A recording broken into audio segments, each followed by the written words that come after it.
Good afternoon, everyone. Today is Friday, March 5th, 2021. I'd like to take this opportunity to welcome everyone to the House Economic Matters Committee. We've got 4 bills before us, the order being House Bill 1045, Delegate Weigel, House Bill 1321, Delegate Novotny, House Bill 1012, Delegate Stewart, and we will close with House Bill 923. Just a reminder to our guests that the chat is for the members and staff, not to provide additional testimony. And of course, everyone has 2 minutes to do their testimony. It's on the left side of your screen. Please adhere to that so we can be fair to all the speakers and provide them an opportunity to testify in a timely manner. With that, if Delegate Weigel is here to get us started. I am. Hopefully you can hear me this time.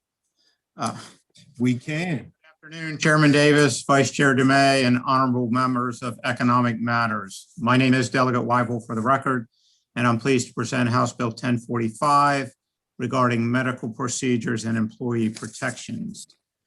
As you might suspect, the impetus of the bill is COVID-19. I have been approached by many constituents, not only concerned about the health effects of contracting the virus itself, but equally concerned about their ability to make their own health decisions in response to the virus. This privacy decision does not need to be compounded by the added stresses of job security or lack thereof. House Bill 1045 is a very simple 2-sentence bill, which goes a long way to protect Marylanders, and I ask for a favorable report. Thank you, sir. Are there any questions of the good delegate? Seeing none. Thank you very much. Thank you. That concludes our testimony for House Bill 1045. I'd now like to go to House Bill 1321, Delegate Novotny. Good afternoon, sir. Can everyone hear me? Yes, sir. Okay.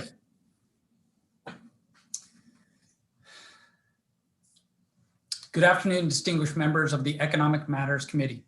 For the record, my name is Delegate Reed Novotny, representing District 9A, covering parts of Carroll and Howard counties. Chair Davis, thank you for your time today, and I promise to make this short.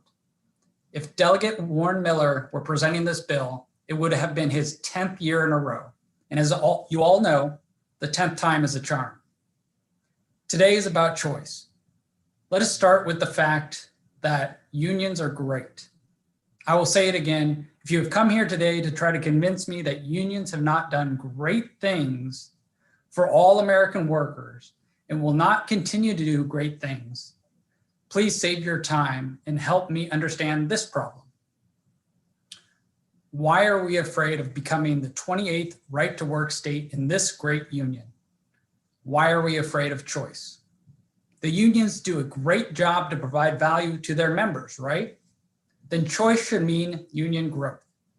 Will employees leave unions because they do not see the value of being a union member? Of course not, because they know the benefits of being in a union, and all members will make the choice to join a union.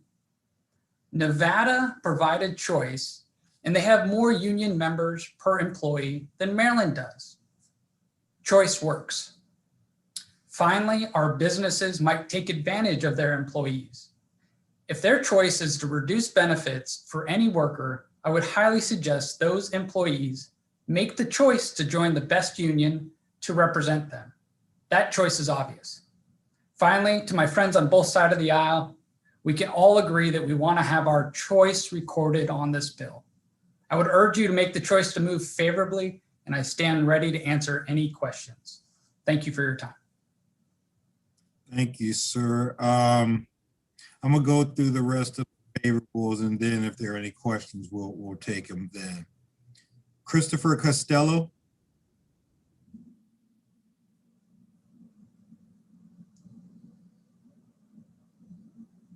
If you're there, you're muted.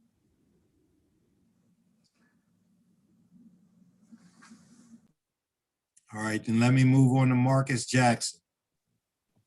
Thank you very much, Mr. Chair, Madam Vice Chair. For the record, my name is Marcus Jackson, Director of Government Affairs with the Associated Builders and Contractors here in Maryland. I'd like to take this opportunity to say thank you to Delegate Navata for sponsoring this particular piece of legislation. The purpose of this legislation, the right to work law, to guarantee basic fairness for workers.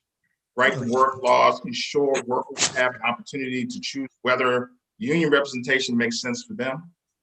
If all or most of the members of a bargaining unit believe union representation will advance their interests, then nothing in a right to law inhibits them from exercising their federally protected rights to organize a union and collectively bargain with employers. Right to work laws simply allow workers who do not want to participate in the union to opt out of joining the union or paying dues or fees. I think the delegate mentioned that many of the states recently enacted right to law laws in their particular states. Currently, 27 have done so.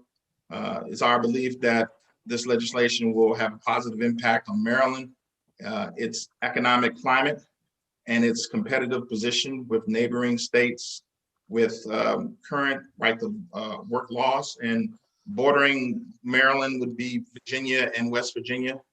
So on behalf of our 1,500 business members, we respectfully request you vote and give HB 1321 a favorable report. That's all I have, Mr. Chairman. You're gonna be like me. Thank you, sir. Ben Arcuri. Yes, that's me. Can everyone hear me? Yes, sir. All right. Well, as you said, my name is Ben Arcura. For the record, I'm the Legislative Director of the National Right to Work Committee, a 2 million member citizens organization dedicated to the elimination of compulsory unionism. On behalf of our supporters and of all Right to Work supporters in Maryland, I'd like to thank the chairman and the members of the committee for taking the time today to examine HB 1321, the Maryland Right to Work Bill, which would simply guarantee working men and women in Maryland the right to decide for themselves whether a labor union deserves their financial support. And under current law in Maryland, employees who never requested union representation can be forced to accept a labor union as their exclusive monopoly bargaining agent. And then, rubbing salt in the wound, they can be forced to pay for representation they never requested or don't want. Big labor's power over workers comes from monopoly bargaining and forced dues. And despite what you may have heard from your union leaders, federal law does not require them to represent all workers. They're perfectly free under existing federal law to negotiate a contract that only represents their voluntary members. But instead of exercising this perfectly legitimate option, today's union bosses consistently take advantage of provisions of federal law that give them the power to force every worker to submit to their monopoly representation. By exercising this power, they forbid individual workers from representing themselves. Now, these union officials then turn around and complain that because they're representing non-paying workers, the same workers whose right to represent themselves they've just taken away, they should be entitled to forced dues. Now, federal law gives them that power, but fortunately, federal law also allows states the ability to right this wrong by passing a state right to work law, and that's why we're here today. A right to work law would simply prohibit union officials from forcing employees to pay tribute to a private organization in order to hold a job and feed their families. So I implore the committee to listen to the nearly 8 out of 10 Maryland citizens and the 8 out of 10 Americans who support giving employees right to work protections, regardless of whether or not they choose to support a union financially, by sending the Right to Work Act to the House floor with your approval. Thank you. Thank you. Any questions of the sponsor and those in support of it? Seeing none. Thank you very much. Donna Edwards, who will be followed by Gerald Jackson, who will be followed by Sean Johnson. Thank you, Mr. Chair and Madam Chair. I know I started my morning with you guys and we'll end our afternoon. Right to work is clever branding. It's meant to be misleading. Right to work is a political strategy designed to confuse and divide workers so that corporate interests can take away the rights from workers, further rigging the system at the expense of workers in favor of the wealthiest 1% and eroding the middle class. They brought up West Virginia just on February 22nd. Governor Jim Justice said they were wrong in right to work. The bottom line of the whole thing is really simple. We went out and passed right to work law. We got rid of prevailing wage. We built the fields all over the place and they didn't come. There's lots of evidence that you'll see in the written testimony of everybody where these states are far behind when it comes to the wage gap, when it comes to wages, when it comes to sick leave, when it comes to their hiring discrimination, their hiring workplace deaths, etc. Montana just this week also voted down their legislature, which is dominated. It is 2/3 Republican. They voted down right to work, 62 to 38. We also know in Missouri in 2018, even though the Republican legislature put it forward, it was a 67%, 68% of Missouri voters voted against it. So last week, the sponsor of the bill stated in a hearing, since I don't know how unions work specifically, and there lies the problem with many of the proponents of right to work. They purposely mislead by failing to tell workers and the public that no one can force you to join a union. The fact is that the federal government has a law that you are not forced to join a union.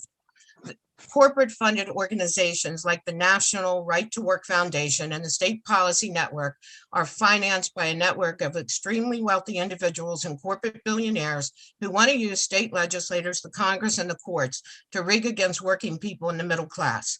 The Right to Work crowd has literally said in its fundraising, we want to strike a mortal blow and fund and defang unions that bankroll politicians who will carry their water. So right to work is wrong. It rigs the laws against working people only to rake in profits for large businesses and corporations and CEOs. And it secures a pathway for them to pay workers less, to provide less benefits, to work workers harder, longer, and to prevent them from doing anything about it at the work site or the legislature. So we ask you for the 10th year in a row, please give an unfavorable report to HB 1321. Thank you. Gerald Jackson. Mr. Chairman, Vice Chairman Dumais, members of the committee, my name is Gerald Jackson. I work along with Donna Edwards, and I'm also the Assistant Business Manager for the Plumbers and Steamfitters Union 46 in Baltimore. Every year, we are tasked with addressing this partisan, divisive union-busting bill. We are all familiar with the despicable historical character known as the father of right to work, Vance Muse. He was a degenerate political operative whose views on segregation and Jim Crowism sparked the movement known as right to work. No matter what you're told about how this bill will enhance the business climate of the state of Maryland. I work along with Donna Edwards, and I'm also the Assistant Business Manager for the Plumbers and Steamfitters Union 46 in Baltimore. What just happened? Hey, Chris. Every year we're tasked with addressing this partisan, divisive, union-busting bill. We're all familiar with the despicable historical character. Everyone needs to mute. Mr. Costello, you need to mute yourself. He was a degenerate political operative whose views on Can I I don't continue? think Donna's muted either. That's muted either. All right, continue, Gerald. I'm sorry. Okay. No matter what you're told about how this bill will enhance the business climate of the state of Maryland, the architect of the right to work wasn't concerned about business, but perpetuating the ugliest era in American history, the segregation of Americans based on skin color. Some have said that no one should be forced into joining a union. It's un-American, they say. But they're more than willing to reap the benefits of the hardworking Americans who have made tremendous sacrifices for the right to be represented by a union and the right to collectively bargain. Vance Muse also fought against women's suffrage. He worked to repeal the American Amendment prohibiting child labor and fought to repeal the 8-hour workday. I think this story is best told by President John F. Kennedy when he said, "Those who would destroy or further limit the rights of organized labor, those who would cripple collective bargaining or prevent organization of the unorganized, do a disservice to the cause of democracy." 50 years ago or so, the American labor movement was little more than a group of dreamers. And look at it now.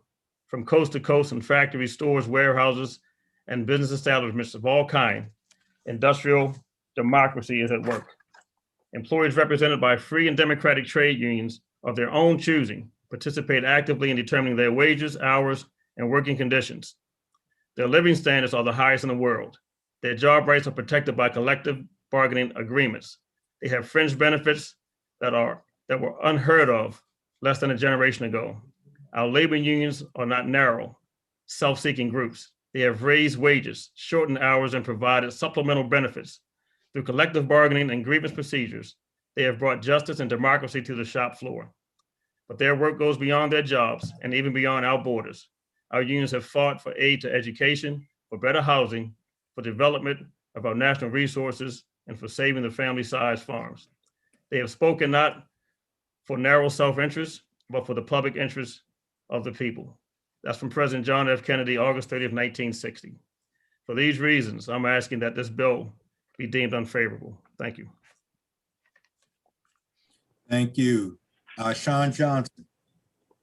Thank you, Mr. Chairman, Madam Vice Chair, members of the Economic Matters Committee. Good afternoon. My name is Sean Johnson.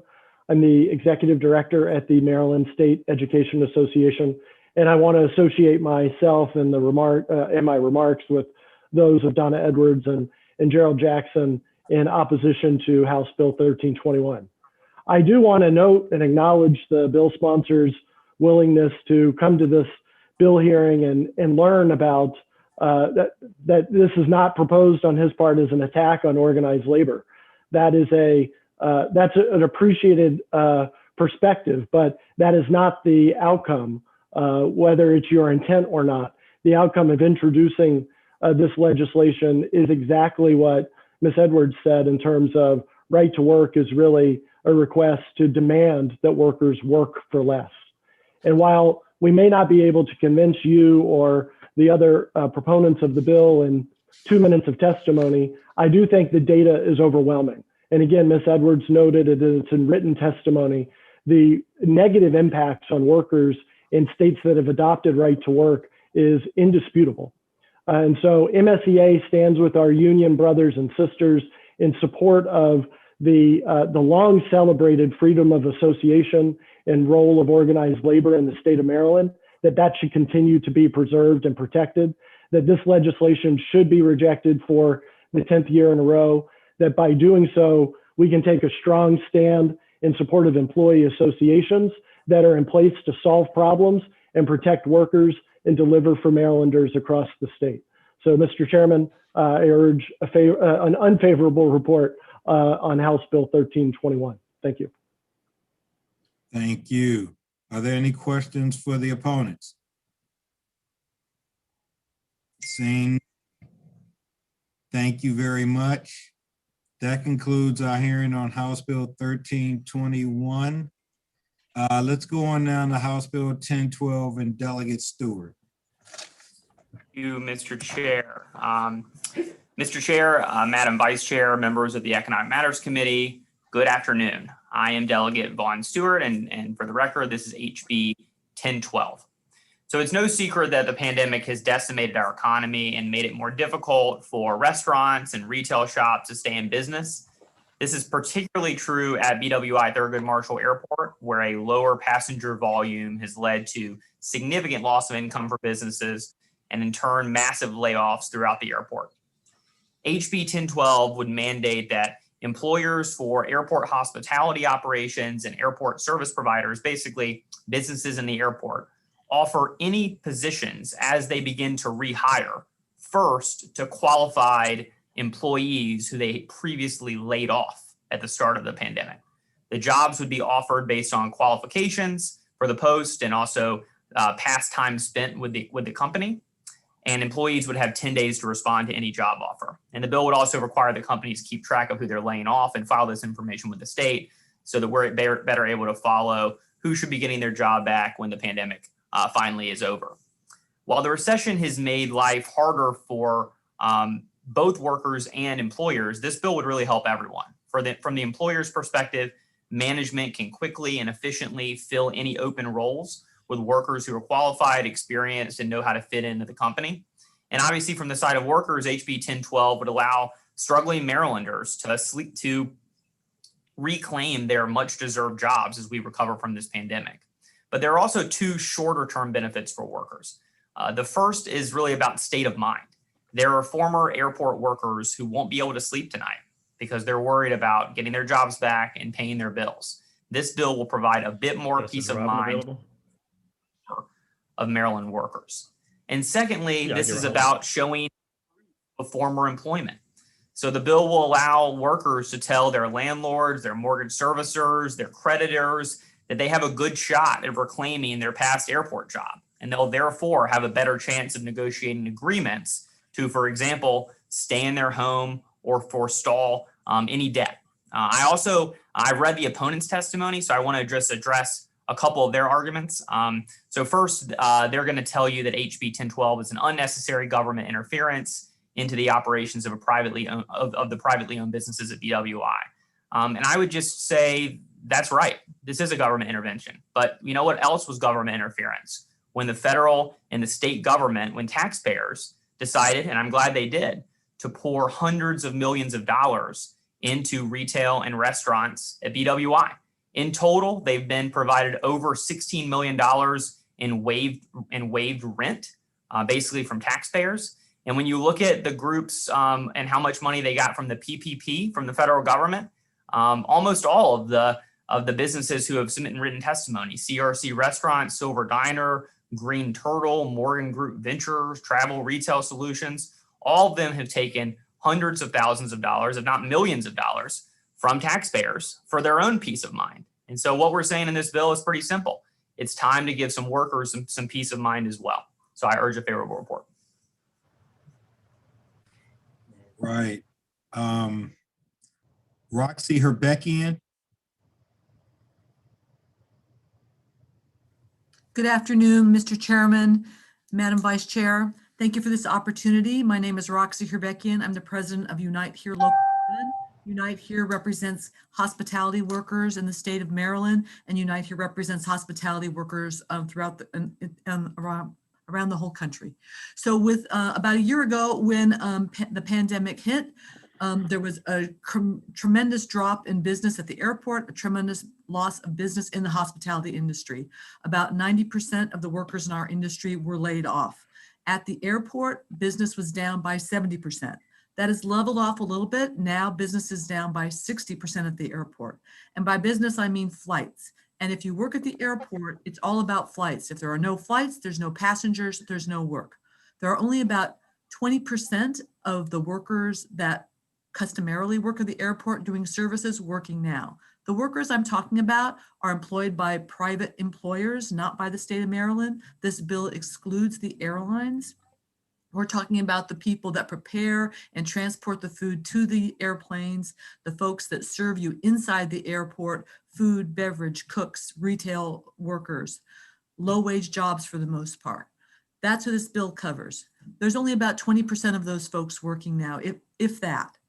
And many people who have had careers at the airport for a long time. We heard some we heard some reports yesterday of workers who have, started and ended their career at the airport. These are folks that want to come back to work. So we appreciate the bill that's been introduced. It is needed. Folks want to be able to come back to work. Some employers do have recall rights for their workers, but oftentimes those are limited to about a year because normally people don't need longer recall rights. This is an unusual circumstance and one that we have to all pull together. So we want to urge a favorable report for Bill 1012. Thank you. Thank you. Ty Hellinger. Hello, thank you, Chairman, and thank you, Vice Chair. I'm Father Ty Hollinger. I'm a Catholic priest and pastor of 3 parishes in the city of Baltimore, and I am one of many members of a Maryland Catholic Labor Network of laity and clergy from around the Baltimore City, Baltimore County, and greater Baltimore regions, even including we have some membership from Rockville, Maryland, and Silver Spring as well. And we are always concerned about how workers are faring. And this is a very modest bill. in an extremely difficult time that's facing all workers. But we've had the opportunity to hear from airport workers for many years now. And with this pandemic, obviously, when over 80% of them are out of work and have been laid off, not through any reasons of their own, but like as we're all doing, suffering through this coronavirus pandemic, this modest bill, but very important, very needed bill for working families, would at least allow these workers the assurance that they can return to their jobs. We've heard about how these businesses have received millions of dollars now in charity aid and subsidy to get through the pandemic. BWI food and beverage and service workers deserve the same kind of charity, the same act of charity, and this is very modest. Allow them to return to their jobs when the businesses resume and open up and need workers. Why would they not call back the workers that are already badged, already trained, and have been providing dedicated service? If you've been flying in and out of BWI before, you know that hospitality in the airport is something I think really remarkable and something we count on and expect, but that comes from the dedication of their workers. And this is an opportunity for you as delegates to ensure that these workers will have the right to return. They need these jobs. They need to be able to know that they're going to be able to pay the rents and all these other things when moratoriums end very soon, or at least in the near future. And so we urge on behalf of faith communities across Maryland, especially from the Catholic Church, but we join with other faith communities, your favorable report on House Bill 1012. Thank you. Thank you. Donna Edwards.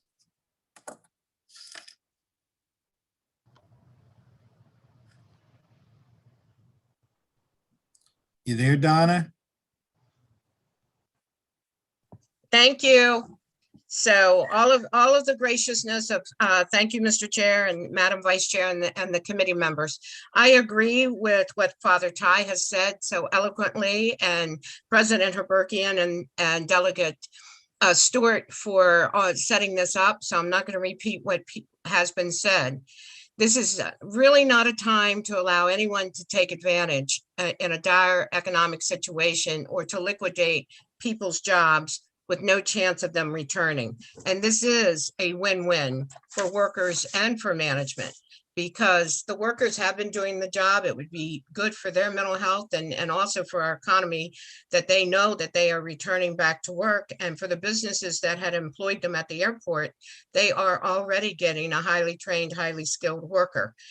We have to recognize that the airport workers in hospitality and at those stands, that's the first place, that's the first face that travelers see when they hit Maryland. So we want these workers who have been there, who understand how important they are to the repeat tourism and the business community that comes and goes through BWI, and that they are really the host and hostesses of welcoming people. So I don't know why businesses would not want to have their trained employees returning. And I don't think that businesses would find it a win to be able to hire brand new people at lesser salaries and retrain them and have all of that expense, rather than passing this bill and allowing reinstatement rights for the workers who have been there and done the training and are excellent ambassadors for the state of Maryland. So I urge that you give a favorable report to HB 1012. Thank you. Dana White. Good afternoon. My name is Dana White, and I'm here today to speak in favor of HB 1012 on behalf of the hundreds of service workers at Thurgood Marshall BWI Airport who have been laid off due to the COVID-19 pandemic. We have all been taught to save for a rainy day, but what happens when you're hit with a tsunami? I have worked for HMS Host in the airport for 8 years. As a server, I have been able to support myself, my daughter, and 3 granddaughters because of the tips that I make from traveling public. In the beginning of March 2020, we saw our tips drop to roughly a quarter of what we make daily. March 16th, we got the dreaded news that we would be shutting down at 5 p.m. What gave me comfort was knowing that because of my union contract, my employer had to recall me and my coworkers in order of our length of service when business picked up. Fortunately, I was able to start back to work on June 24th. Most of the restaurants at the airport are still closed. The ones of us that are open have limited capacity, which limits our income. Most of my coworkers are still laid off. They are all concerned about how long this will go on and if we will maintain our recall rights. Hundreds of workers at the airport that do not have a union have no rights to be recalled at all. This isn't right.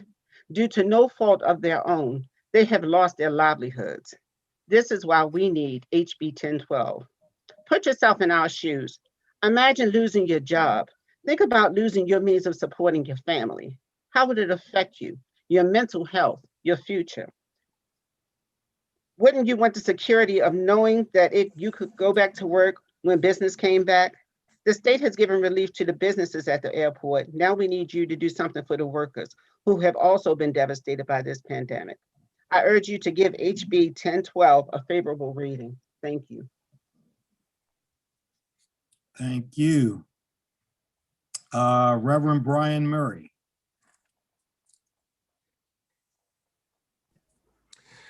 Good afternoon to Chairman Davis, to Vice Chair DeMay, to the members of the House Economic Matters Committee.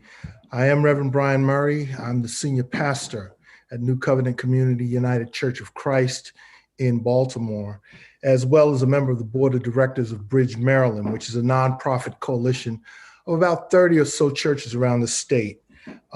We use intentional building and organizing and intensive leadership development in order to strengthen these congregations and faith leaders in order that they can demonstrate and advance justice in the world. We also see the state challenged by a history of inequity and racism, but right now engaged in community organizing for a better tomorrow. And so we speak out against injustice and ask for consideration in our cities and counties and states. You folks know the issue before you this afternoon, which is HB 1012. And I come because I'm very familiar with this work. As a teenager, my Aunt Louise got me a job with an airline catering company called Air La Carte, which was at JFK Airport. I'm from New York City. The workers that we're talking about in the back are service workers. Many of them earn low wages. The majority of the workforce is Black. I learned personally about the efficiency and the time sensitivity of the work because, as you heard, everything revolves around the flight, the flight, the flight. And the pandemic has disproportionately affected people of color. We know the pressure that's been put on these workers, and it's been challenging for all of us. But as a minister, I would ask that you remember, love your neighbor as you love yourself, because those companies have received COVID relief financially, and it is only right that the workers would receive the same relief and the same kind of hope. I want to mention to you guys that this bill has already been considered in some other jurisdictions: Rhode Island, Philadelphia, New Haven, Santa Barbara, Los Angeles. And so this bill is already enacted. What we're asking is to simply give people who are some of the most effective and time-sensitive workers around this region the relief of knowing the security of getting their jobs back. And so please advance HB 1012 with a favorable report from this committee. I thank you very much. Thank you. Are there any questions for this panel? Let me see. Let me start with Delegate Pippi, followed by Delegate Impalaria, followed by Delegate Yakudian, and then Delegate Brooks. Thank you, Mr. Chairman. So I'm reading through the bill, and I just have a question. Maybe this is best for the sponsor. The question would be this: if you had two employees, one was employed for 2 years, one was employed for 1 year, obviously that would exceed the 6-month requirement to be a qualified laid off employee if they were laid off. If this bill were to be enacted and the employer had an opening come in, the bill says that the employer shall pick the employee with the longest service. So I would imagine that would be the employee with the 2 years of service. The question that I have is, what if the employee with the 2-year service had some disciplinary issues? I mean, what if, you know, the employee that was only there 1 year is a better employee, would, you know, had better customer service, did more work, I mean, contributed to the organization better? I mean, would this subject the employer to a suit if they chose the one that was there a year versus the one that was there 2 years? Thanks very much for the question, Delegate Pippi. It's good to see you. Good afternoon. This is a great question. I figured this one might come up. So under the bill, any vacancies would be required to be rehired based on seniority. You know, we're basically trying to create a heuristic.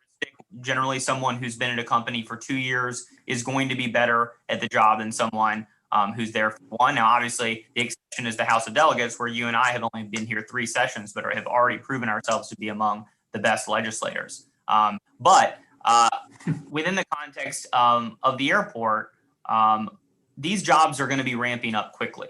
So I'm not concerned about, for example, a spot coming available and someone who has only been there 1 year, but who's a great employee. They come in and it's not like a situation where they're going to be there for years and years and years before another position comes available. You're talking about businesses that are going to be ramping up as flights come back. And so I think the hope would be both of those employees would be hired back in relatively short order. On the disciplinary front, there is an exception for the bill. You know, you have to be laid off because of some sort of economic downturn or government action or the like. So in other words, if someone was fired or has, because they had a bad disciplinary track record, they would not be under the bill. Yeah, but I mean, if they were both laid off, then they weren't fired, but I appreciate you answering the question. I mean, obviously, I think that's a problematic part of the bill. I mean, there's some other issues that I have, but I think that's probably the most problematic in that, you're really taking away any discretion for an employer to, provide a service. I mean, if you have, just to give you another example, let's say, well, I think that's enough. So I appreciate you answering the question. Thank you. Thanks. Delegate Impalaria. Thank you, Mr. Chairman. Mr. Murphy, you made a comment that we all know why we're here on this bill. And to be honest with you, I don't. Because right now, there is a desperate need, not only in this state, but across the nation, for qualified employees.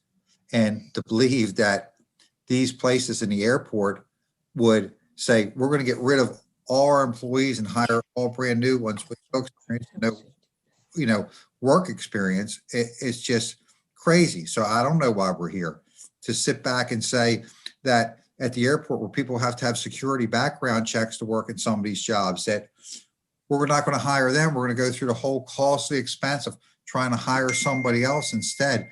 That makes no sense to me. So to be honest with you, this bill makes no sense to me.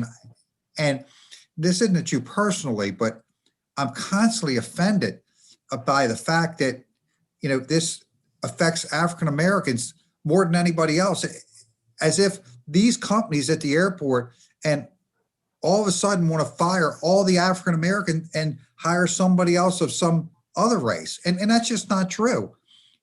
For me, I believe we all belong to the human race. This whole thing with Aryan race and Jewish race and white race and black race, that doesn't fly with me. I don't buy any of it. And I'm sick of hearing it. So it is offensive to me to constantly hear that. I think anyone in the business world right now wants to bring back their employees and get back to work as quickly as possible. So I see no sense in this bill. And I got to tell you, if I had a guy who didn't show up 90% of the time, and I had a new guy who showed up all the time for 2 months, I wouldn't want him back. And that only makes sense. That gives those people at the airport better service. Because when I'm starting to rebuild this business, I want to make sure that I give the best service possible. And I don't want a piece of legislation like this saying, if there's somebody who got laid off, but was the absolute worst employee in the world, then I got to bring him back first and leave the other one. So now I don't know why we're here for this bill. And maybe you could explain to me even better why we're here for this bill. Could I take a shot at that, Mr. Chairman? Sure. Now, I asked Mr. I don't know if that was He made the statement. okay. Yeah. Well, he's welcome to go first.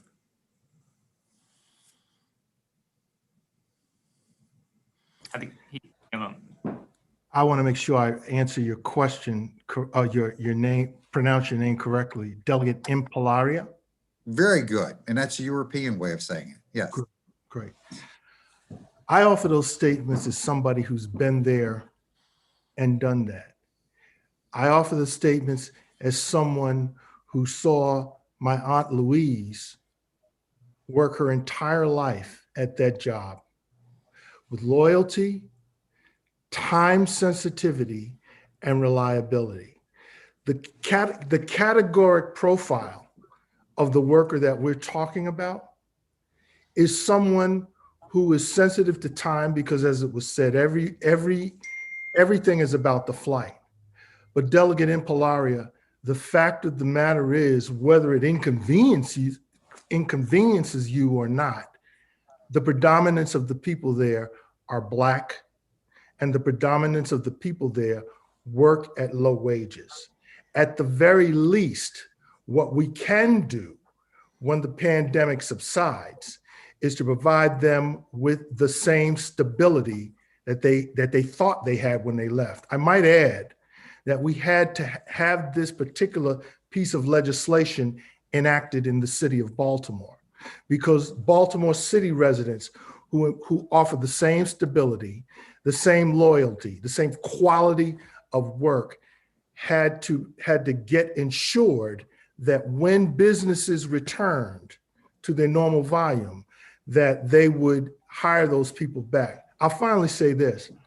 I understand the line of questioning that we're getting here, but let's don't conflate the two things. Let's don't conflate human resources issues when you're doing your hiring, as opposed to longevity of services when you do your hiring. Because quite naturally, if somebody who has a long tenure of service is a problem employee, it's going to surface to the top sooner or later, and they're going to get themselves fired anyway. So I think it's a little disingenuous for us to conflate those two issues.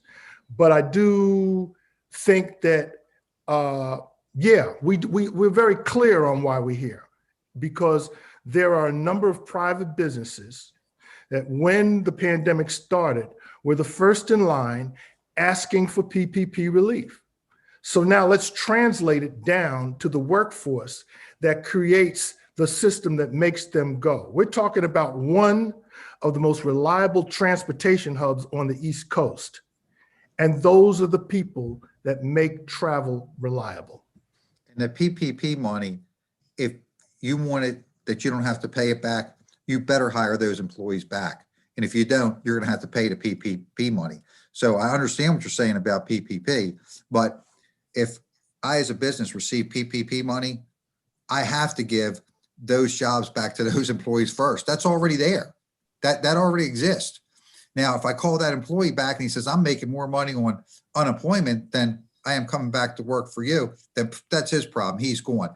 And I've witnessed this, I've saw it, and it happens.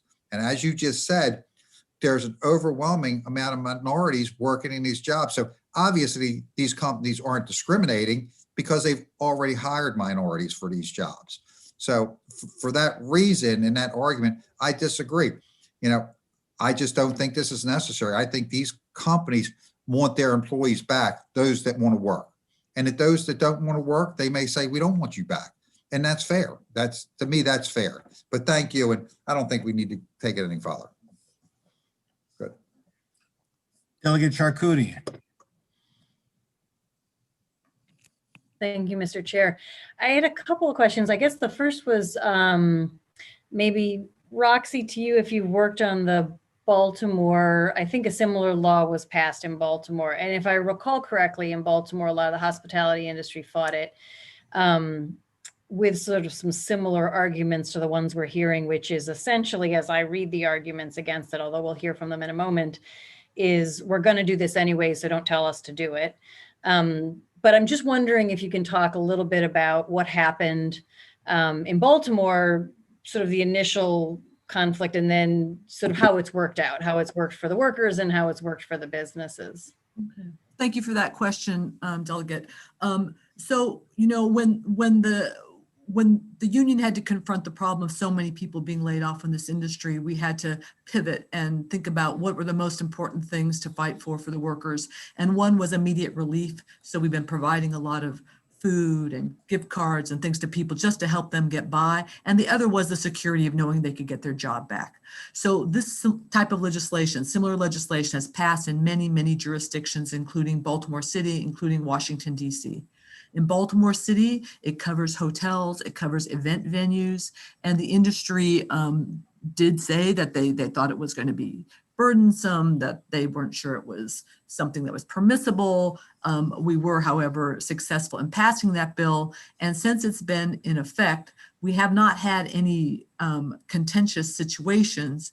We have, however, I want to back up a minute, in Baltimore and around the airport, we have received a number of reports from workers who, while they were laid off, they got termination notices from their employers. And that's why this bill is so important, because there's really no protection for folks that won't happen. And I do believe it's true. There are some employers who intend to do the right thing and bring people back, but it's never them that we've got to worry about. We've got to worry about the ones who have been firing people and telling people they don't have jobs, which is perfectly legal right now. So in Baltimore, it has not been contentious. The bill also passed in Los Angeles, where there was a lot of pushback from the industry. That industry, the hospitality industry there, is picking up a little quicker than it is here on the East Coast. And they are abiding by the law and recalling people. And what Reverend Murray said is true, that usually when there's a recall, it's usually not one person that gets recalled. It's usually a group of people that get recalled. So we have not come into this problem where it's one person versus another. It's more an issue of bringing back the prior workforce as opposed to just hiring completely new people. So I hope that answers your questions, but we've seen this working. It's also passed in New Haven, Connecticut, Philadelphia, including at the airport, Providence, Rhode Island, a number of places on the West Coast. I can get the full list, but we have not seen where it's been enacted that it has not worked. It's been working.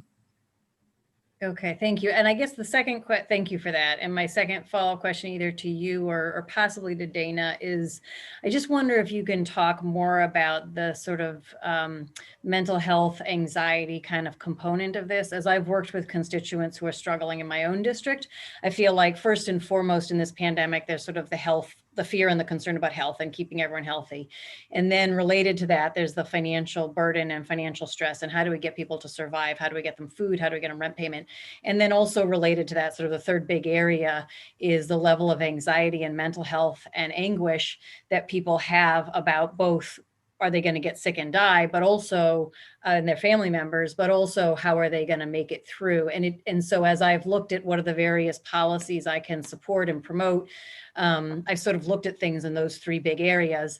And I sort of see this one as both a financial as well as a anxiety, mental health, security, predictability sort of in that bucket. And I wonder if, Dana, since you personally have that experience, if you want to speak more to that, if you'd be willing to do that.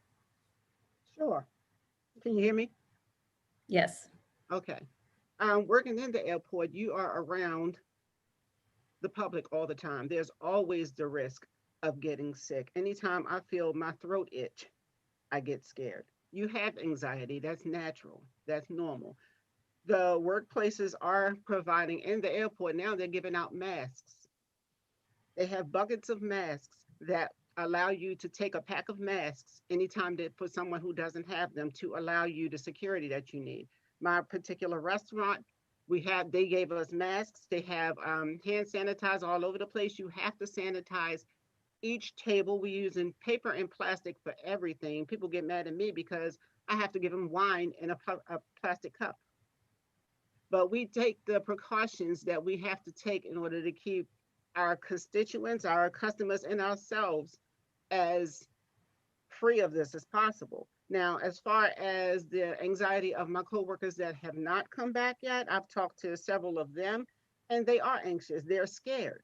They're scared, but thank God we do have the union. And I don't know if you guys noticed, but we were on a 12-month callback, which would have ended the 16th of this month.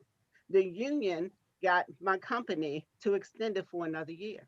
because a lot of my coworkers would have been laid off and they would have been fired. Because once this thing ended on the 16th, they would have had no jobs. Does that answer your question? It does. Thank you very much. Thank you. Delegate Brooks. Thanks, Mr. Chair. And I really don't have a question, but just wanted to take a point of committee privilege. And I'd like to welcome Reverend Brian Murray here. He's a family friend and the one that presided over my youngest daughter's weddings. So Reverend Murray, thank you very much for appearing before the committee today. Thank you, Ben. Tell the family hello. Tell the family hello. I certainly will. Yeah.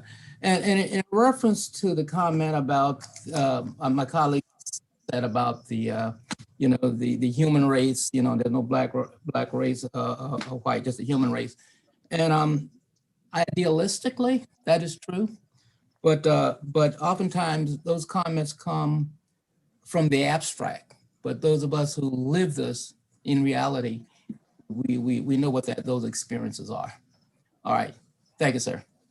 Thank you, Chair. No problem. Delegate Jackson. Yes, thank you, Mr. Chair. This question is for Ms. Herbekian.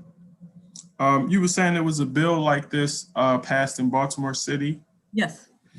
Was there any situation where an employee was laid off and maybe not chosen to come back, maybe due to, let's say, seniority? Have you known of any situation where legal action was taken in that kind of scenario?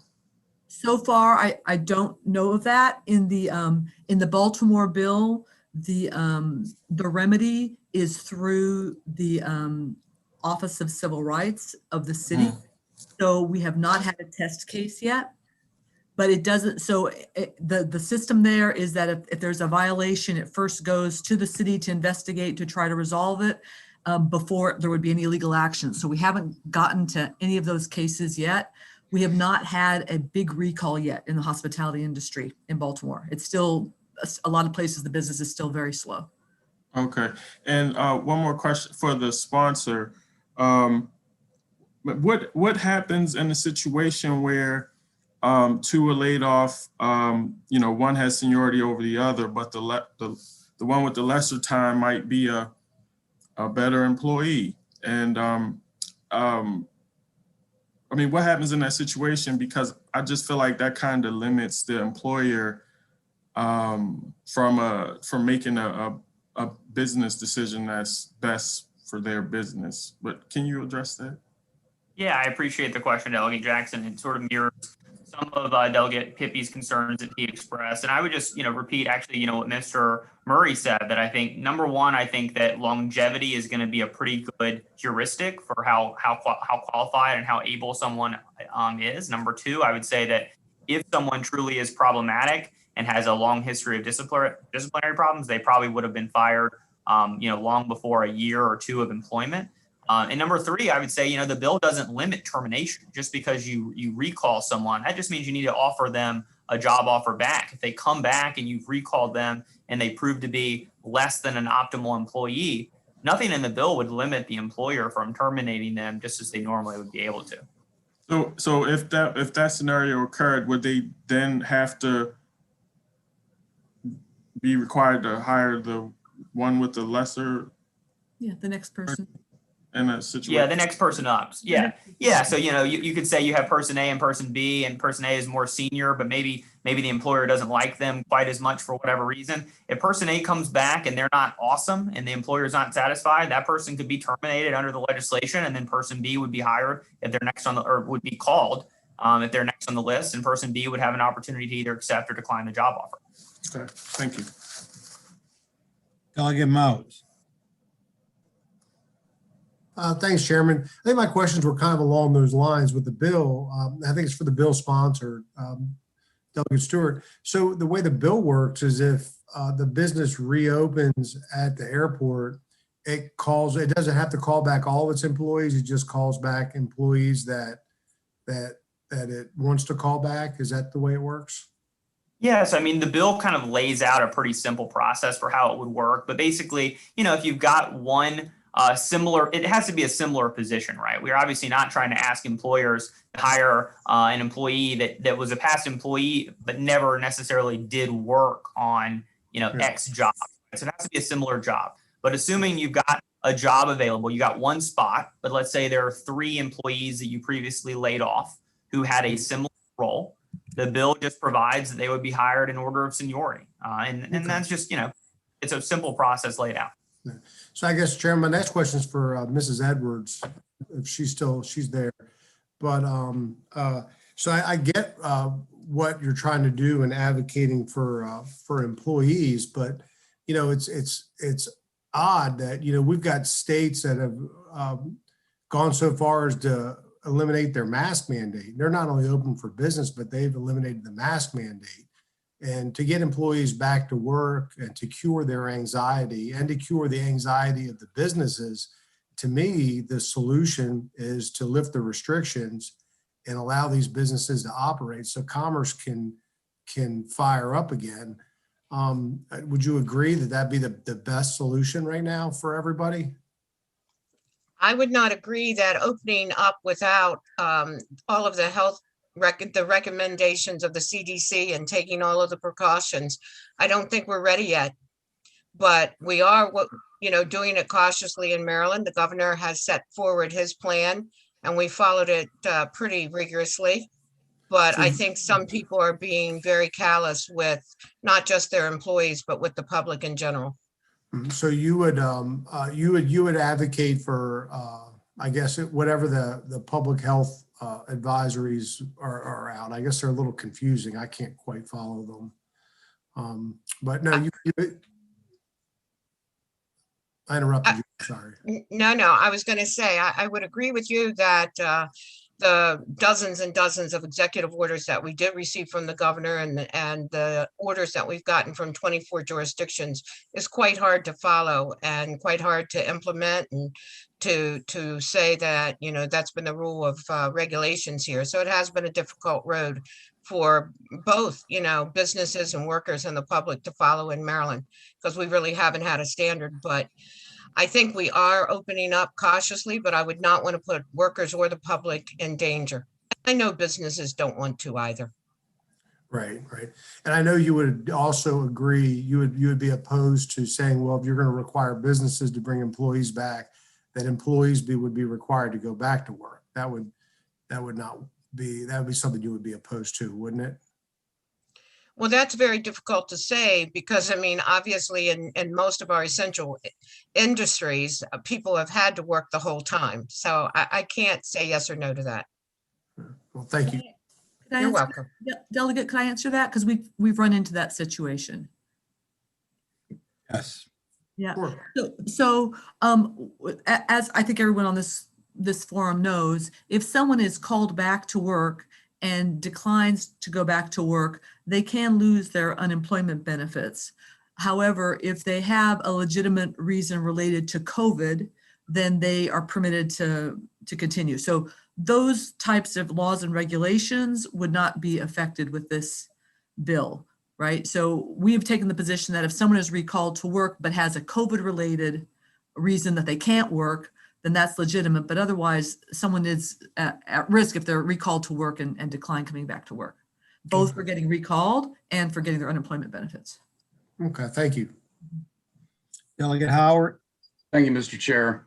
Is there anything in this bill to preclude, let's say, a 19-year-old young man with 2 years experience at the new job, or a 20-year-old man with, let's say he just started a job, he's got 2 years experience, from superseding and coming back in employment, let's say a 35-year-old woman with 2 kids, a single mother with 14 years of prior experience, but only 1 year of experience at her newest employer. So you know how people move from employer to employer. So you have a 19-year-old who lives at home, probably with his parents, whatever. And then you have a 35-year-old man or woman with 14 dozen, choose a number, any year, of years of experience that would supersede this person, this young man. Let's just use that example.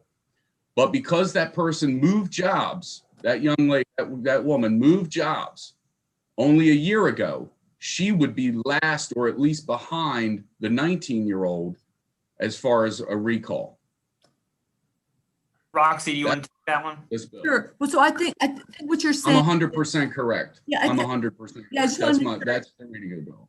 Excuse me. I just wanna Okay. know what you're saying. So We've you're heard saying, testimony about this bill being enacted in other jurisdictions like Philadelphia and Baltimore. Speaking to Baltimore specifically, when exactly was this this type of legislation or this when was this enacted? December. All the way back in December, huh? We've had that much trajectory on it. What about Philadelphia? Philadelphia, I think, was January. Okay. Yeah, So we don't have any type of storied history on this legislation or any not those two, but long look back period. It has been longer in other places. Thank you, Mr. Chair. It has been longer in other cities. Did you want me to answer the question about the long? Thank you, Mr. Chair. All right, we're good. Let me go to the final two witnesses on this bill. We'll start with Cherry Surinat, and then she'll be followed by Sarah Price.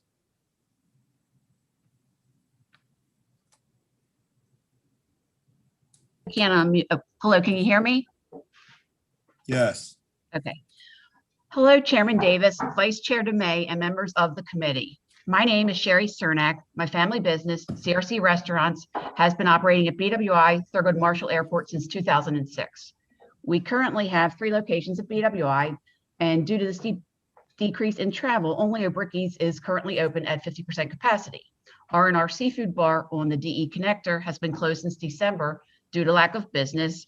And last year, when the restaurants were closed by the governor, we completed construction of R&R Seafood Bar on the A Concourse extension, and that has yet to open since Southwest isn't using the adjacent gates. In addition to our greatly reduced sales, the new COVID sanitation protocols have significantly increased our cost of doing business, and the requirements of this bill will only add to that. The restaurant industry has been particularly hard hit by this pandemic, with many businesses already closed, and the rest of us are pretty much in survival mode. We feel that this bill unfairly singles out BWI restaurant and retail businesses, most of which are small and local, such as mine. In addition, the struggling business owners trying to sell would have to pass this rehiring process to the next owner, making businesses less attractive to a potential buyer and susceptible to litigation. Because everybody wants to run their business a certain way. Perhaps the concept of the newer business wouldn't necessarily agree with the previous one. However, the main thing that we want everyone to understand is we want to rehire our employees. We don't need the government to tell us to do that. These people that have been working for us are already aware of the complexities associated with working at BWI, which is a big deal. It's not like a traditional job working in a street location store or a restaurant.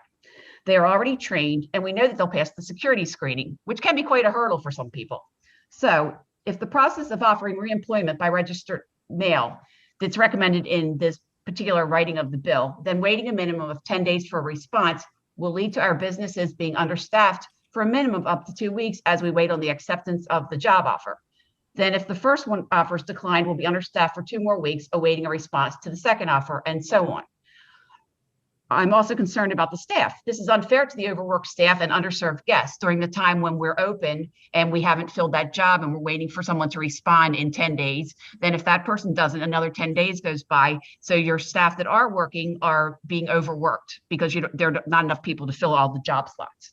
So I'm asking you to focus on supporting the struggling business who were forced to lay off employees and not impose burdens that will make it more difficult for us. I just want to add something else to this. The whole COVID thing has come up, and I've been very concerned about our staff at BWI also. In fact, I scheduled a meeting next week with Ricky Smith and Gary Gillard from Fraport so that we can get our employees counted in the 1C group as an essential employee or a grocery store worker, whereas right now food service employees are in category 2. Our people are working every day with people coming in and eating. It's the only place in the federal building that people don't have to wear masks. So we're trying to do anything we can to keep our people protected and keep both the whole airport community safe. So the more people that are vaccinated within their airport community, the less chance it's going to be passed on. And for the reasons I listed above, I'm respectfully requesting an unfavorable vote on HB 1012. Thank you for your consideration. Thank you. Sarah Price. Thank you. Good afternoon, Mr. Chair and honorable members of the committee. My name is Sarah Price, here on behalf of the Maryland Retailers Association. We understand the current employment concerns, and we're not opposed to the concept of rehiring past employees, but this bill is unreasonable. Requiring businesses to provide a retroactive written notice regarding layoffs that happened almost a year ago is burdensome and redundant, especially considering that the bill would require the Aviation Administration to also provide a similar notice to all laid off employees. Airport businesses are still operating at a very limited capacity if they're open at all, as you've already heard. We can't predict how long it'll be before they're all operating at their full pre-pandemic capacity, but when that time comes, they're going to want to fill those positions quickly. Under this bill, it could take weeks for a business owner to just go through the list of previous employees, when by the time an airport business is able to hire them back, those individuals may have already found other employment. The bill language is also unclear about how many previous employees a business must contact before they can publicly post the position, which further drags out the employment process. Given the traditionally high rate of turnover at these locations, these proposed requirements are unsupportable. Additionally, the requirement that a business that has been sold must still call back previous airport employees is an overreach. Business owners should not be made to hire an individual who has no employment history with their company just because they happen to run a similar operation to the previous owner. There are no other industries in which the state dictates the specific individual that must be hired by a private business. This committee has already set a precedent that retailers located in an airport are operationally no different from those in a typical shopping mall, and they shouldn't be treated any differently now. For these reasons, we would urge an unfavorable report. Thank you for your consideration. Thank you. Are there any questions? Delegate Wilson. Thank you, Mr. Chair. You sounded a little disappointed, so I'll be brief. This question, you never let me down. Questions for Sarah. I guess you're talking about sold businesses and how that may be untenable as far as the businesses that have been sold. Basically, the contract has changed. However, you don't disagree with the point of the bill, do you? We agree with the businesses that have stated that the legislation is unnecessary because it is likely that they want to hire back their previous employees. We don't think that it is necessary for the government to step in and tell them to do so. And we think that some of the requirements in the bill would be burdensome. And that's what I'm trying to get to, because when we can, we try to work through stuff, because it seems like the intent for everybody is the same, that we would like that you want people to have some kind of security in their employment, or in this case, reemployment. Mm-hmm. But secondly, they're already doing it. And whenever I hear that, I always get a little nervous, because I'm like, well, if you're already doing it, what's the problem? Which is why I was getting to these parts that you believe are actually unsupportable, untenable. Why would the retroactive notice be so difficult? Now, I own several businesses, as does my family, with multiple employees. So why do you think that would be difficult from a small to moderate size firm to do? We think it's unnecessary, as the Aviation Administration would already be required to send out the same notice. And given the upheaval that we're all dealing with right now, there's no guarantee that previous employees would still be reachable at their previous address or the phone number that they already had listed. And we think that this could cause problems for business owners who are required to make a good attempt to get in contact with them. And because in reading that, I mean, a good attempt would be basically logging a phone call or an email, especially because in this modern era, it's not, nobody just has a phone number anymore, or a text. I think any of those things would demonstrate good faith attempt. A quick text message, hey, we're ready, you want to get hired? And if we don't hear anything, that's their proof that they've done it. That's why I don't see that as very untenable. Well, the bill isn't clear that just a text message is okay. It definitely doesn't say it's not. And again, there are attorneys out there, they do the devil's work for a good reason. And I'm sure they can negotiate through this. Whenever I hear people say, we already do this, we don't need to be told, that's when I always feel like, well, then either you're not doing it or something I'm missing, because it doesn't seem too burdensome to send out an email, a text message, or a phone call and keep a log.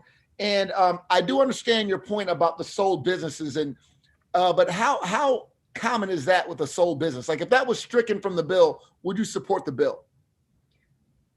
I can't speak to that without speaking to our members. And as far as the bill as a whole goes, you know, with your concerns about us saying, well, we're doing it already, that comes back to our question of why this specific industry? If all retailers are saying we would like to bring back our employees, why are you targeting the airports? Why do you feel that this is necessary for one particular area? Why do you think we need the bill at all? Because this is our airport. This isn't just a random, this isn't a random facility. This isn't a mall. This is our airport. So that's the need, to make sure we understand that these employees, this is Maryland's airport. So that's the reason why we do this. And as far as, again, I would like your maybe later on some of your input, because if this bill goes forward, remember, our jobs make bad bills good and good bills better. So if there's something you believe is truly untenable, not that you don't like or don't want, or we're already doing it, please let us know, because that to me is more important than just saying we don't like the whole bill. Because sometimes, we want to make people feel comfortable that they're going to be able to come back to work, or because they were laid off, from this specific place, we want to give them that good feeling in their heart that when this bad boy opens back up, you're first in line because you've been there 12 years. I don't think that's bad intent or bad faith. So thank you very much. Thank you. Oh, Delegate Wilson, our job is to kill bad bills, not breathe life into them. Second. All in favor? Are there any additional questions? If not, thank you all very much. That concludes our hearing on House Bill 1012. Is Delegate Pena-Melnick with us? I am with you. I have been with you since the first bill. I don't know if it's a good thing or bad that I'm this one, Mr. Chairman. Well, no, just welcome to our life. We are glad to have you here. We certainly appreciate your patience. I'm sorry. Welcome, Madam Vice Chair. And if you're ready for House Bill 923, so are we. I am ready, and thank you so much for your patience. Good afternoon, Mr. Chairman, Vice Chairman Dumais, and members of the Economic Matters Committee. I know I'm standing between you and the door, but this is really an important bill, especially given what happened this last year with the pandemic. I'm sure there's so many of you received hundreds and hundreds of emails from your constituents regarding their employment, the lack of PPE. I remember getting so many emails where someone was sick and they tested positive for COVID and their employer made them come to work without cleaning the workspace. I mean, I know you got them. So this bill was actually inspired by Senate Bill 943 of last year that was sponsored by my esteemed colleague, Senator Antonio Hayes. So House Bill 923 actually addresses the following. Every year, thousands of Maryland workers get injured and sick on the job, and dozens more are killed. In Maryland, the latest statistics I found was in 2017, approximately 62,600 non-fatal workplace injuries in Maryland alone were reported. Nationally, businesses spend nearly $60 billion on disabling workplace injuries a year. It doesn't have to be this way. This bill actually deals with work-related injuries and illnesses.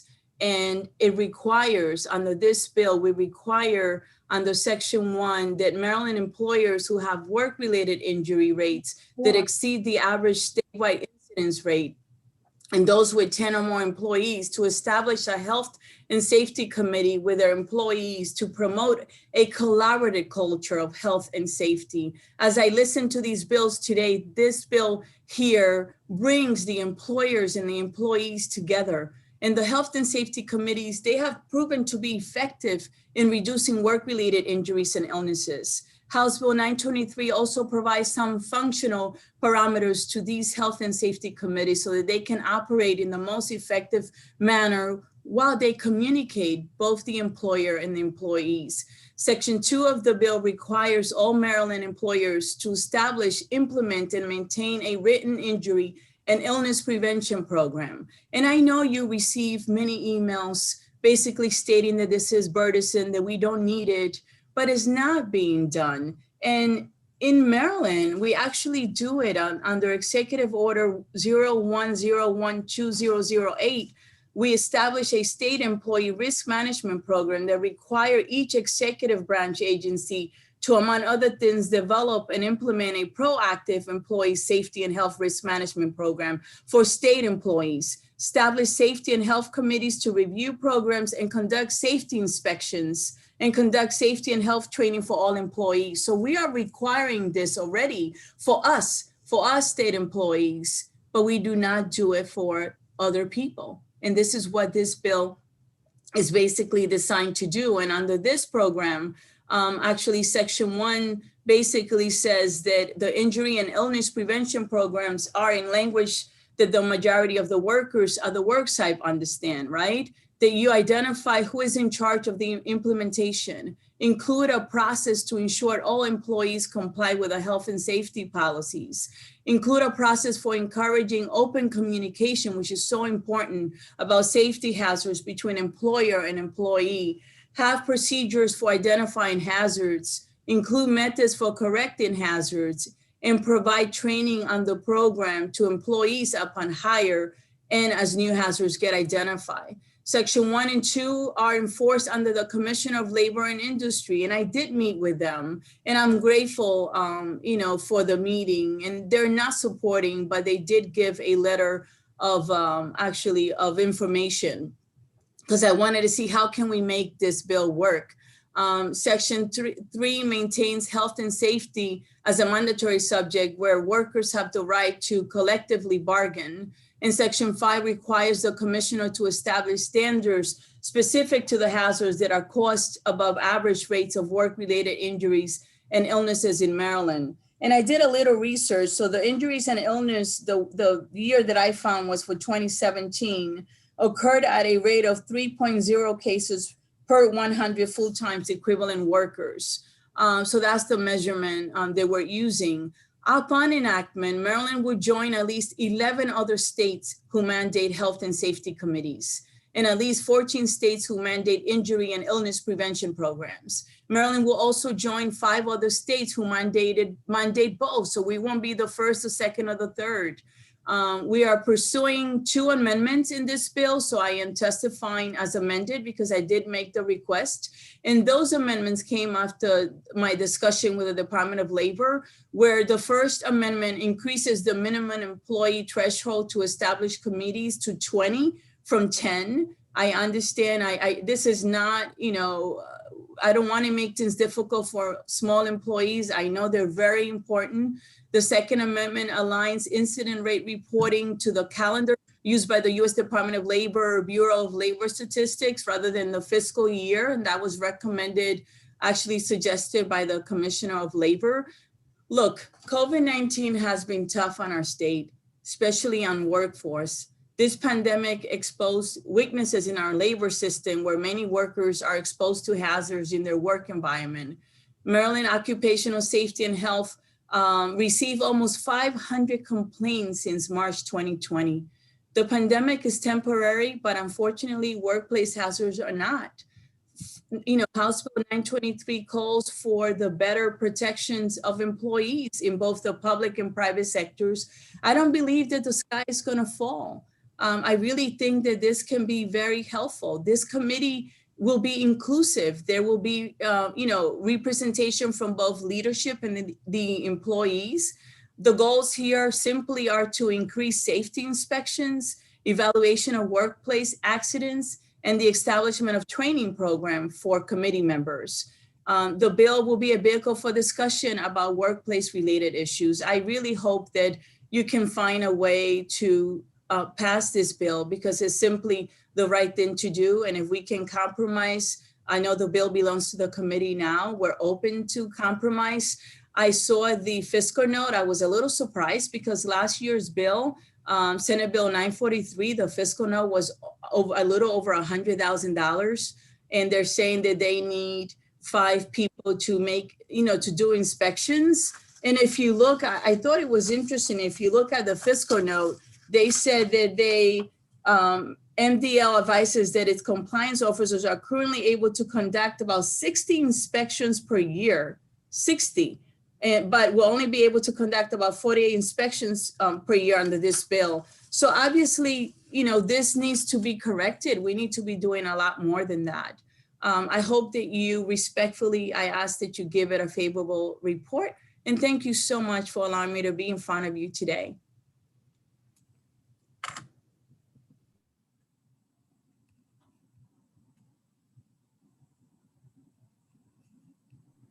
Thank you, Madam Vice Chair. We're going to go to the rest of the proponents of your bill. Obviously, you're welcome to stay or certainly understand if you need to get back to committee as well. Thank you. Scott Schneider. Hey, good afternoon. Thank you, Delegate Chair Davis and Vice Chair Dumais. My name is Scott Schneider, and I'm a certified industrial hygienist with about 40 years of experience in the field in occupational safety and health. I'm speaking and testifying today on behalf of the National Council on Occupational Safety and Health in support of the bill. Injury and illness prevention programs work.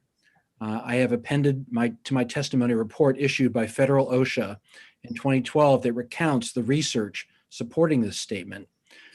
15 states already require them, and California has required them for almost 30 years. Why do they require them? Because they actually save lives. States with injury and illness prevention program requirements had 31% fewer fatalities than other states. And OSHA has estimated these programs also reduce injury and illness rates by 15 to 35%, saving $9 to $35 billion a year in workers' compensation payments alone if implemented nationwide. All the companies in OSHA's voluntary protection program, which is only available to the nation's best companies, have such programs. The bottom line is that you can't really address injury and illnesses in your workplace without a plan. You have to outline a systematic approach to prevention. Management and commitment and employee involvement are the most important elements of such a plan, which is where joint health and safety committees come in. Employees are the ones who know the workplace best and are usually the first to recognize and identify hazards at work.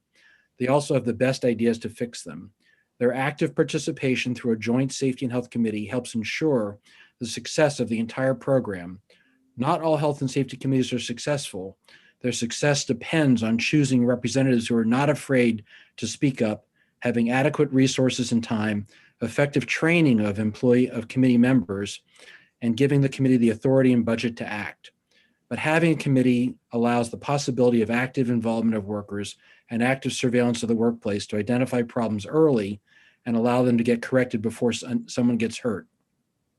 Without such committees, it's difficult to solicit and encourage worker input and participation, which is so essential to workplace prevention efforts.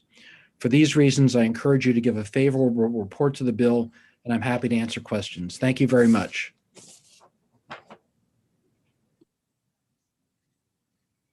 Thank you. Denise Gilmore. Good afternoon, Mr. Chair, Madam Vice Chair, and members of the committee. My name is Denise Gilmore with AFSCME Council 3. First, I want to thank Delegate Pena-Melnick for introducing this important legislation. The legislation, like all legislation you must debate, forces us to ask the question, is there enough wrong with the status quo to necessitate a legislative change? Here's the status quo. Between 2017 and 2019, over 193,000 workplace injuries and illnesses were reported here in Maryland. Of these, 108,000 were considered serious enough that the worker had to spend days away from their job. If we're doing all that we could already, and OSHA and MOSH already had all the necessary standards in place, why would these numbers be so consistent from year to year? HB 923 really only requires three things. Health and safety committees, again, for certain employers, that these committees maintain meeting minutes, and that they have a written injury and illness prevention program, which honestly will probably be a generic form that the Department of Labor creates. These requirements aren't that onerous, and the science proves, as you've just heard, that these small measures can go a long way in making work sites safer. Businesses often oppose standards by saying they're one size fits all. Occupational safety and health standards should protect all people in all situations. Let's take the hazard communication standard that regulates all hazardous materials coming into the workplace. That standard doesn't differentiate between what the chemical is, only that it's toxic. That's a one-size-fits-all standard that I'm sure we can all agree has benefits for safety. Currently, Maryland employers with 10 or more employees are already required to report recordable injuries and illnesses to MOSH. Recordable injuries and illnesses are defined by OSHA, and those include incidents that require more than first aid. We're happy to work with the bill sponsor and this committee to provide more clarity where needed, but we do need at least place some parameters on how Maryland employers should go about keeping their workers safe. Finally, regarding the fiscal note didn't mention that the federal government matches everything MOSH puts in.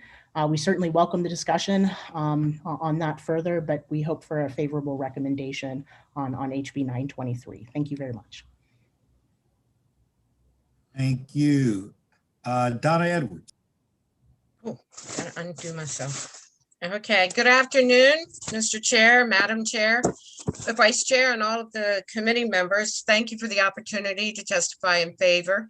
I'm not going to repeat what other people have said. I have researched all of the workers' comp expert sites all around the country, and not one worker comp expert says that these are a bad idea. In fact, they all say that this is a major tool to prevent workplace injury and illnesses. The safety committee can be a powerful tool for injury prevention. And having a group of dedicated employees from throughout the business working with management can make it safer, and it makes it a real difference. It also reduces the risk of OSHA citations. And all of the states that have had it keep bringing that up. The bill creates a workplace dynamic of everyone being more engaged in prevention of injury and illness, and it helps with the culture of safety in the entire business.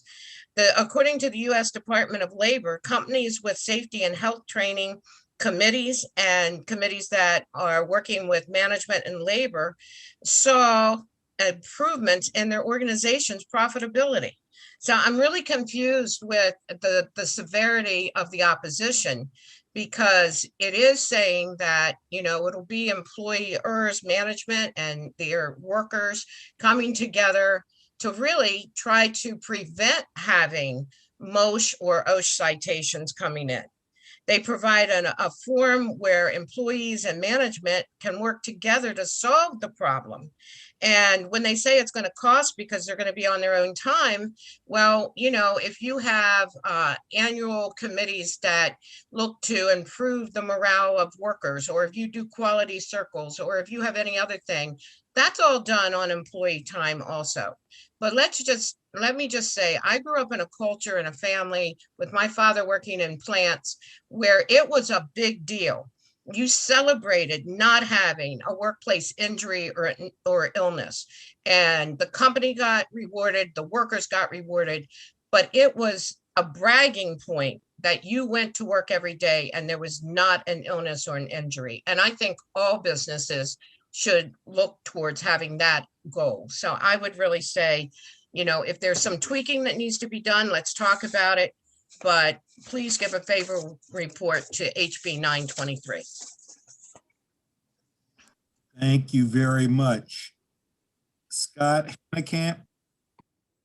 Mr. Chair, unfortunately, Mr. Hannekamp was mandated to work and won't be able to join us. Thank you. All right, I'm going to give this a shot.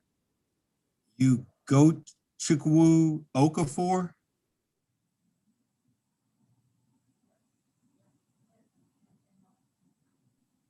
Are you with us, Mr. Okafor?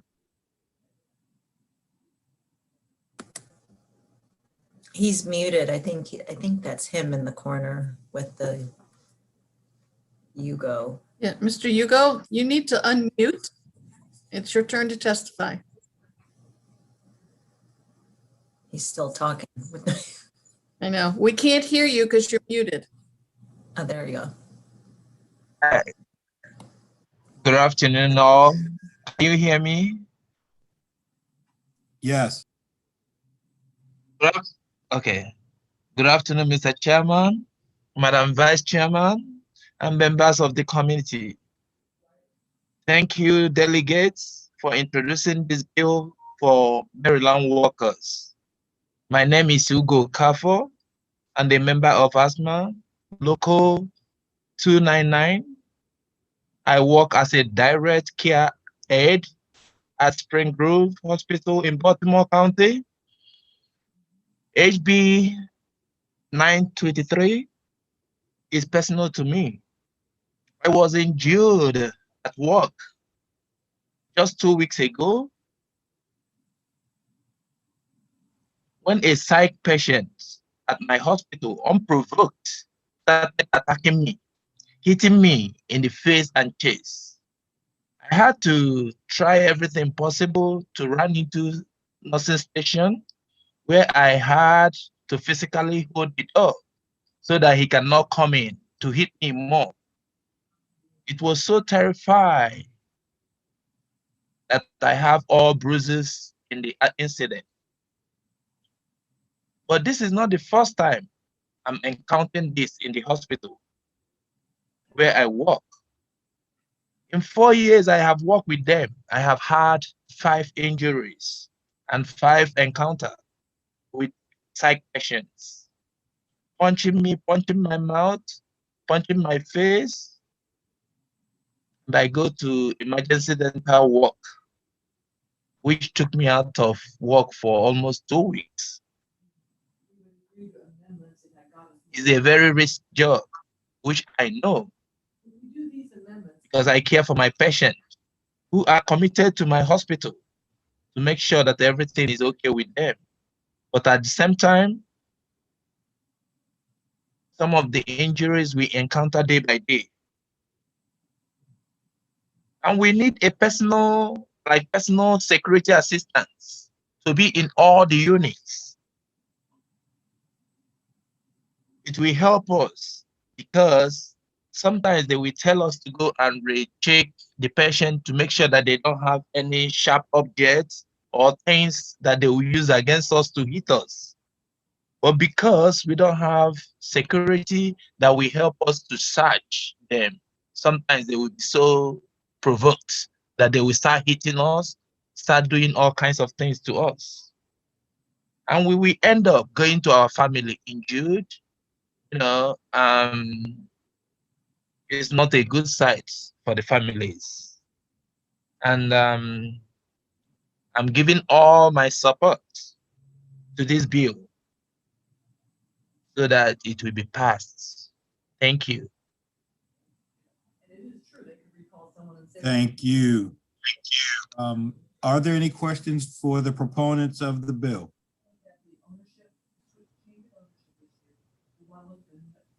Seeing none.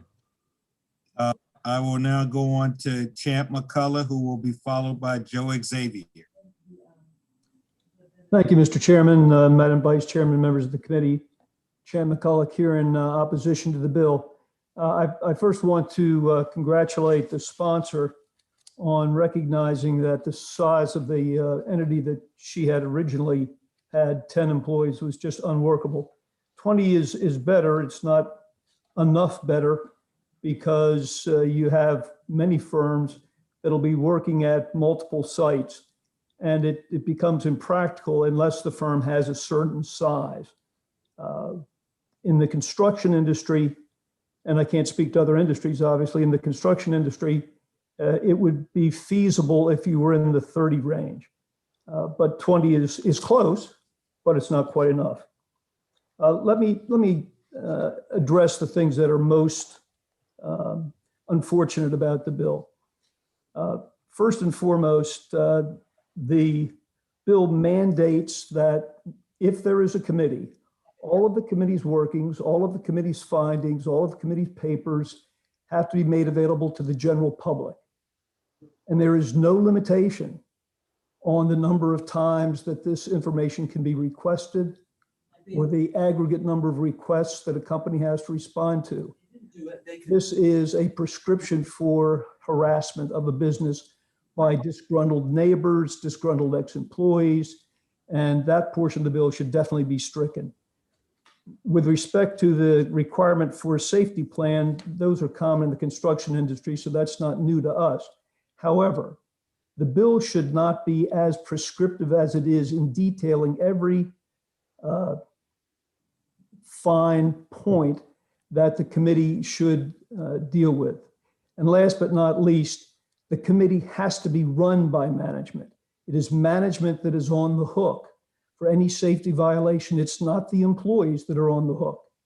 And so you can have a committee with equal numbers +1 for management so that management can control the work of the committee in keeping with the liability that management is exposed to. With those changes, we could reconsider our position, but without them would be opposed. Thank you very much. Joe Xavier. Great. Thank you, Chairman Davis and members of the committee. I'm Joe Xavier, speaking on behalf of the Joint Legislative Committee of the Associated Builders and Contractors of Maryland. And there's a written notice testimony that was provided by Marcus Jackson. I support that as well. I'm going to be very brief in my comments. I only have 2 reasons as to why we're opposed to the bill. The first one is that it creates a rigid format in an industry that requires agility. Secondly, workforce engagement works best when the workforce chooses to participate, not when they're mandated to participate. Getting back to the first point, that it creates a rigid format. Safety has been recognized as a competitive advantage, and I think our employers have incorporated safety along with quality, sustainability, customer experience, and all of that into our weekly management meetings. So it's looked at very closely. And secondly, it almost feels like a step backwards, having this mandated format for a safety committee. The construction industry has moved beyond these monthly or quarterly safety committee meetings. Instead, there are daily morning meetings, called huddles, where there's a job hazard analysis, or there's an activity hazard analysis, or a pre-task plan, where the document is reviewed at these morning huddles before people go to work or people start working. And if there's a change to something, or if the conditions change, then there's a rediscussion about that. So I feel like having this rigid formatted safety committee for the construction industry would actually be a step backwards, not forwards. Thank you for your time. Thank you. Are there any questions for the opponents? Seeing none, thank you very much. That concludes the witness list for House Bill 923. That concludes also the bill hearings for today. I believe we have a voting session next. Am I correct? All right, just take my word for it. You are correct. Thank you. As far as I know. Let's take about 5 minutes and then we'll get to it. So get whatever you need together and then we'll get to it. And thank you all. Mr. Chairman? Yes. We need to log out of this meeting to start the voting session link. Okay, that's fine. Yeah, about 5 minutes and then everybody log back in. Okay.